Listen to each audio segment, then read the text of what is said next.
Now, Labour is tonight calling for the government to come to Parliament on Monday with a comprehensive travel plan for when COVID restrictions are eased over the Christmas holiday period.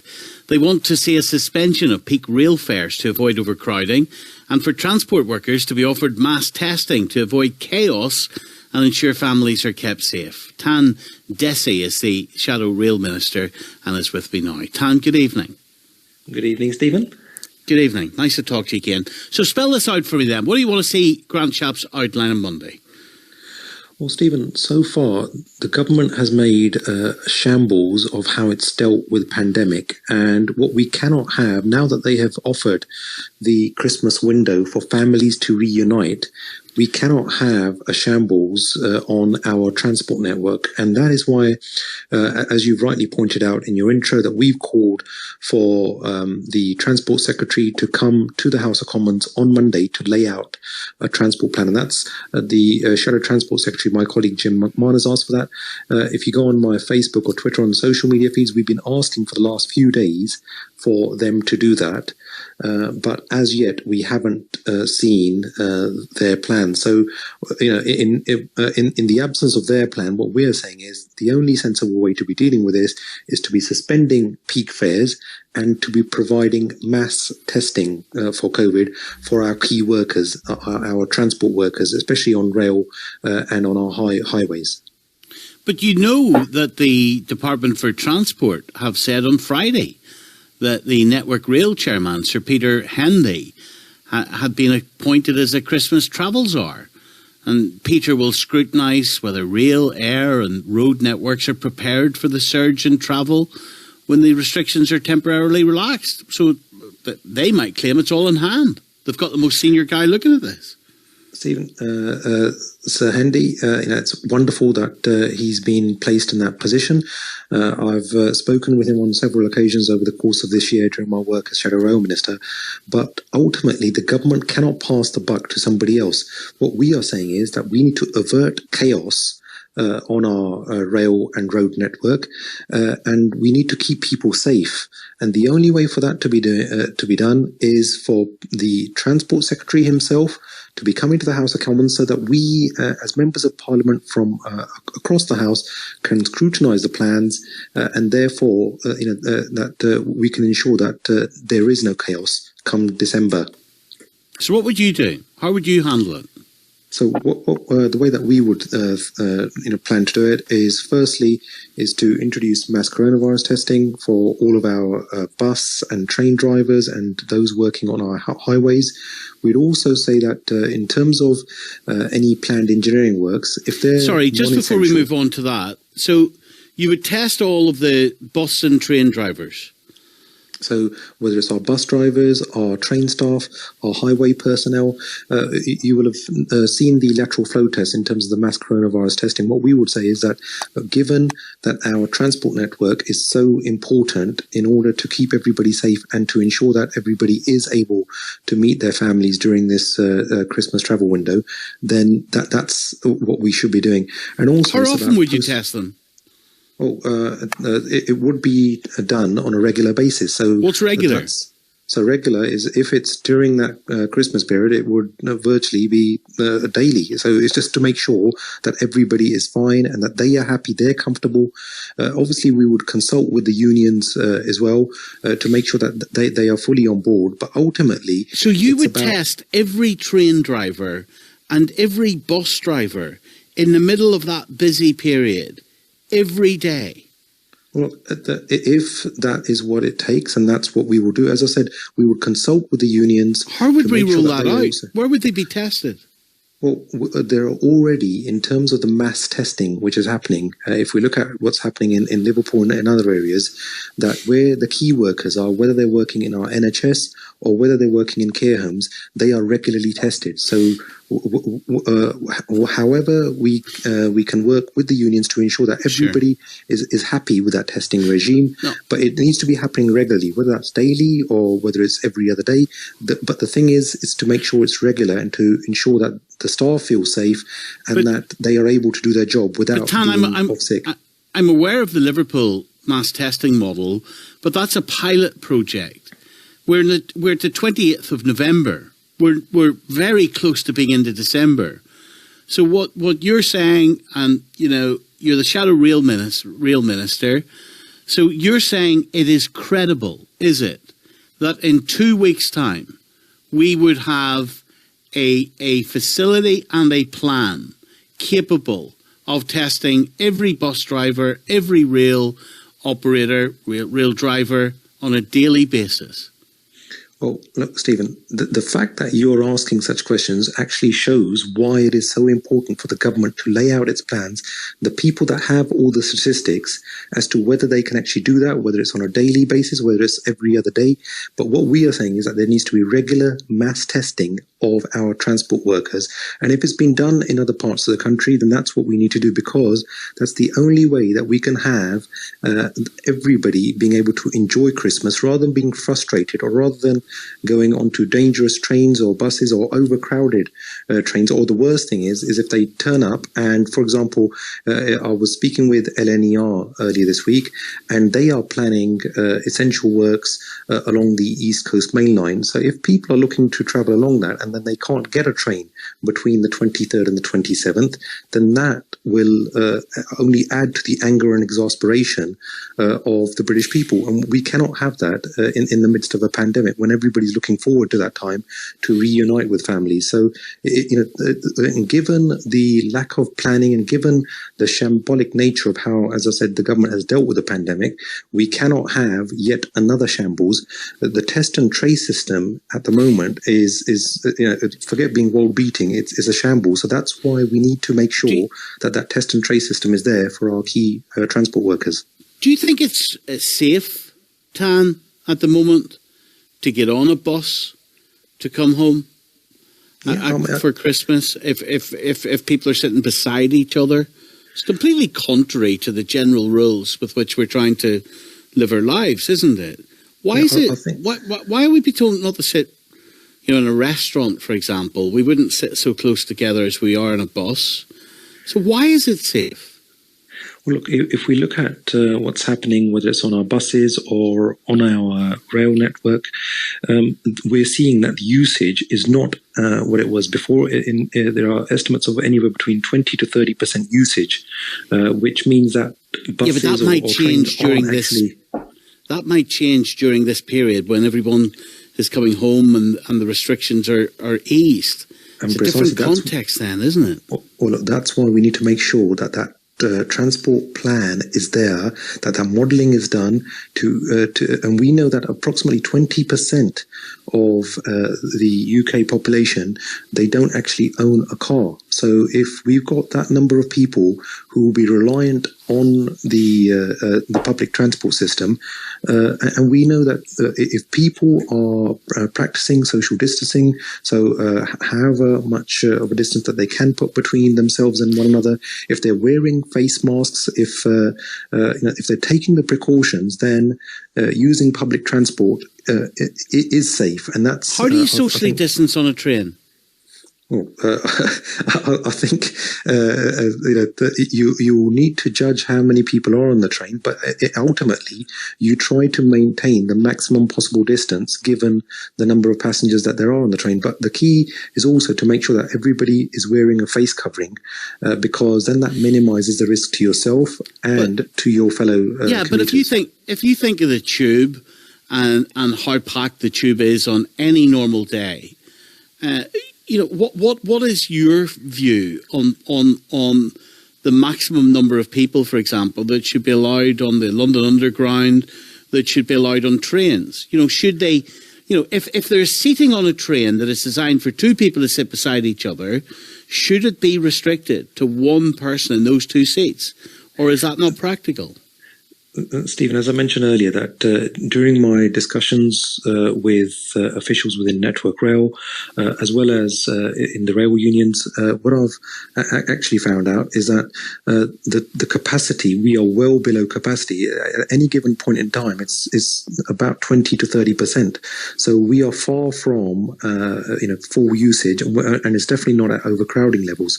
But if we're not careful, if the train provision isn't there, then unfortunately surely if then people will be congregating outside bus or rail stations if we haven't thought through the plan. And also, many people may be taking holidays, and in terms of our transport workers, that's when a lot of them would have planned their holidays as well. So that all of that needs to be factored in as well. Will you be supporting Boris Johnson's tier system next Tuesday? Well, look, tier system, in terms of what's happened, I have expressed my anger and exasperation to the opposition leader office, so in terms of Sir Keir Starmer and his team, because what's happened with Slough is that we were advised initially, after the controversies of the initial tiering system, the likes of myself had thought that the government would have listened, they would have learnt. We were advised that it was going to be a regional approach, but lo and behold, what's happened is Slough in a red dot is surrounded by an ocean of orange of tier 2. And what that's meant is that the regional approach hasn't been utilised. What actually needed to happen after the initial tiering was that this time around we needed some transparency in the system, we needed some fairness and clarity. Instead, we've had confusion and mixed messaging, and that's why they haven't used the tiering as far the regional tiering as far as Slough is concerned. And also, what's happening, Stephen, is that there are many areas for example, in neighbouring London or in Essex, which have higher coronavirus transmission rates than Slough, and yet they're in a lower tiering. And that's why there are a lot of angry individuals. And what we're asking now is, in order for to answer your question about to have that support, I would support it if there is an enhanced package to support our businesses, especially in the hospitality sector, and if we have extra resources for our local public health teams. Well, it's very unlikely that any enhanced package is going to be announced before Tuesday. This is Saturday. So with that context, sounds like you're going to vote against it. Is Keir Starmer allowing you to vote against it? Well, look, as I said, we'll be looking into the detail. They know what our feelings are. And like me, many other members of Parliament have also made their feelings known. I know that there are many Conservative MPs who have also made their feelings known. And so we are very, very hopeful that the government will listen and that it will ensure that they provide the support to those already struggling businesses, especially within the hospitality sector. But Tan, for those in Tier 3. But Tan, as it stands at the moment, in the absence of that extra package that you're asking for, have I heard you right? As it stands at the moment, if that package is not forthcoming, you will vote against this on Tuesday. Is that correct?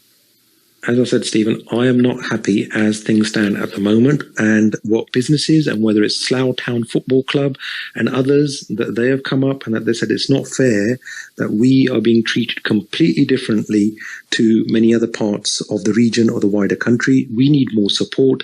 The local public health teams need more support. Initially, in terms of the mass testing that we were talking about for our transport workers, we were advised that those lateral flow tests, that they would not be coming with any extra resources.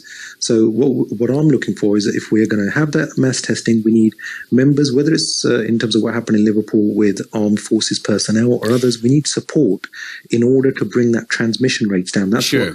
What we need to get out of this current situation. All I'm looking for tonight, Tan, is clarity on behalf of those people who, they might be a supporter of yours, they might be a supporter of your party, and they might be wondering if you're actually prepared to follow through on your convictions. So you're saying that an extra package needs to be delivered by the government for these businesses who so desperately need it. But I've asked you twice now, and let me just give you a third opportunity. If the government does not provide that extra package, are you going to vote against this on Tuesday? Stephen, as I said, what we have expressed our displeasure, and what we are looking for now from the government. I know you're not happy, and I know you're looking for it. For our public health teams. The question is a straight question. If you don't get it, is it conceivable that you'll vote for it anyway, or will you protect those businesses by voting against this? Which is it? No, look, I want extra support for our businesses and for our local public health teams, and that is what I will be saying on the floor of the House if given an opportunity. Yes. If I'm lucky, and if you don't get it, will you vote against this? And if we do not have that support, then obviously then we need to review our position. So, but I can only base that on the information that we will be given. You need to review this position. No, you don't need anything to say tonight. If you would be clear with the public, if you do not get a package... Of course we need it, because without the required information, without that those assurances, and without knowing what the plan is, because at the moment we're being told, yeah, we're going to push you into Tier 3, but how are we going to get out of that Tier 3? And the only way that we can get out of that Tier 3 is if we have that support on the ground. You're clearly, Tan, not going to give a commitment tonight to businesses that if the Conservatives fail to give a financial package for them that you're saying is necessary, you might still vote with it. That's the wriggle room you're leaving yourself tonight. It's clear. Stephen, as I said, we will be looking at the detail of what is actually offered up come Monday. And so I'm not in a position to just decide without the requisite information. I think you'll see that with many other members of Parliament. They're looking for that information. So I have made my feelings known to the shadow leader of the opposition, in terms of the leader of the opposition and his team. So we will then therefore need to have those commitments, and then hopefully we can move forward. What about Brexit? Because I read a really interesting article in The Guardian, who have said that Sir Keir Starmer is preparing to risk a party rift by throwing Labour's weight behind a Brexit deal if last-minute negotiations succeed in the coming days. It's interesting. Will Labour impose a 3-line whip in any Brexit deal it believes it can support?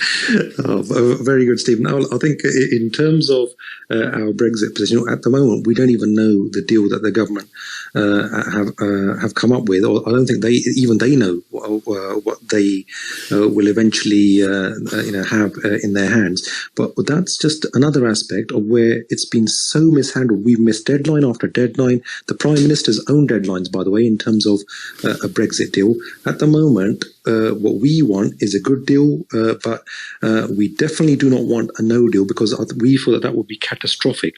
But unfortunately, because of the shambolic way that the government has handled it, we're coming up to December next week, and yet we still do not have a deal with the European Union, with whom approximately 50% of our trade is, while the government is amongst much fanfare, is holding deals with Mongolia and others. Yeah, we haven't got the details, so we can't actually advise which way we'll be voting. Yeah, but finally, Tan, The Guardian is reporting that Sir Keir Starmer has rejected the idea of abstaining or giving MPs a free vote, fearing it would suggest Labour has failed to absorb the lessons of the pasting it took in last December's general election. So I know you haven't got the detail, but subject to the detail, I wonder, is there going to be a 3-line whip? Stephen, I've been involved in various meetings this week with individuals of the front bench, with members of the Parliamentary Labour Party and others, including the Shadow Cabinet Office Secretary, and we've had a good discussion around what are the various options. And what we have been advised is that no firm decision has been taken either which way. So we would come to that collective decision. But I can assure you that as it stands this week, there is no decision, because we don't know the details of the deal. Okay. So when we have that Brexit deal, then everybody will solidify around a position. Really appreciate you spending so much time with us on a Saturday night. My pleasure, Stephen. Absolute pleasure, as always, to converse with your good self. And happy Christmas if I don't get seeing you or talking to you beforehand, sir. Definitely. Merry Christmas to you, Stephen. And no doubt we will definitely converse, and I look forward to doing so, to be having a good grilling session by your good self. Thank you very much, Tan. Take care, Stephen. Take care. Tan Dessy. Right. Here's Mike in Frome. Hello.